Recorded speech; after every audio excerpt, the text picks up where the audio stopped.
the burden of proof obviously lies with the prosecution, Yes. and as with any crime, a person is presumed innocent and innocent of every element of the crime. And obviously the applicability of the law and a standing to raise a complaint is an element of the crime. It gives the court jurisdiction. And of course the burden of proof is facts beyond a reasonable doubt.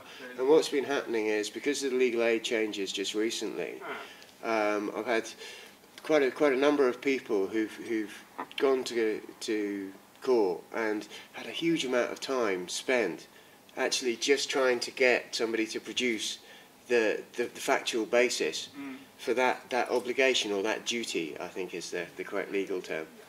I know what you're asking, and I think probably the best people who are going to be you would need to go to departments, so the department that deal with speeding, you would need to go to them, which I can give you. You'll need to write to them, and they will reply to you. So I can give you that, which is probably the best way to. If there's any, I mean, are you talking court by an officer, or are you talking court by camera? The particular case I was thinking of is caught by camera, but actually none of that really matters. It's about how any of those laws become applicable to the person. So when was the contract, which I know it's not a contract, but what is it? What is the obligation that says? Contract obligation duty. One of them questions that I didn't go to law school, and I No. you know, Well, it was a magistrate who suggested we come out and ask people, because it's wasting a lot of court time because they don't know either and they have to keep adjourning to try and find out. So. Well, I mean, obviously, very much our section of it is we uphold the law. So you know how your obligation was created? Well, I just know you know, like when you, I have to, you know, you have to drive within those certain regulations. But do you know how you agreed to live within that?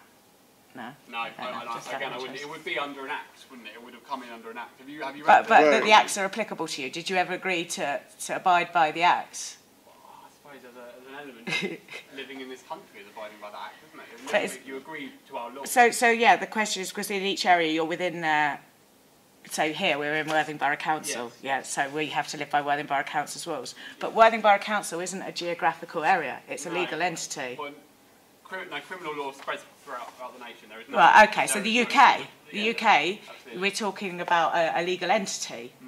When you're talking about the laws, you're not. You don't want to get in this conversation, do you? I can tell. We get that a lot. Right. Okay.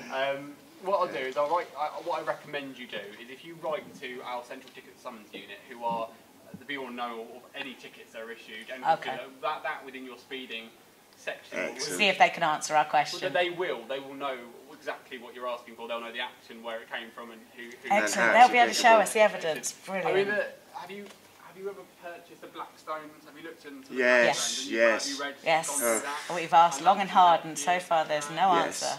Well, you see, Blackstones doesn't, it doesn't show. I mean, Blackstones will show you the principles of general law, but it doesn't show you the factual basis of how that actually applies. The only time that's done is when somebody has an identifiable loss or injury, what they in Latin they take a citizenship exam, and if somebody comes from another country, they take a citizenship exam, and there they out of the police as if you just saw me in the street. Yeah. So this is not. I do not know. You haven't given us your name, so I would assume that by getting a driving licence and by going through the DVLA, you're entering a contract, aren't you? No. We've tried that. I would assume that would be the way round it. Yeah, I mean, they often thought that with passports, and again, it's the same thing. It's not a legal binding contract to say that you're a British citizen, and that's what you were saying just a moment ago.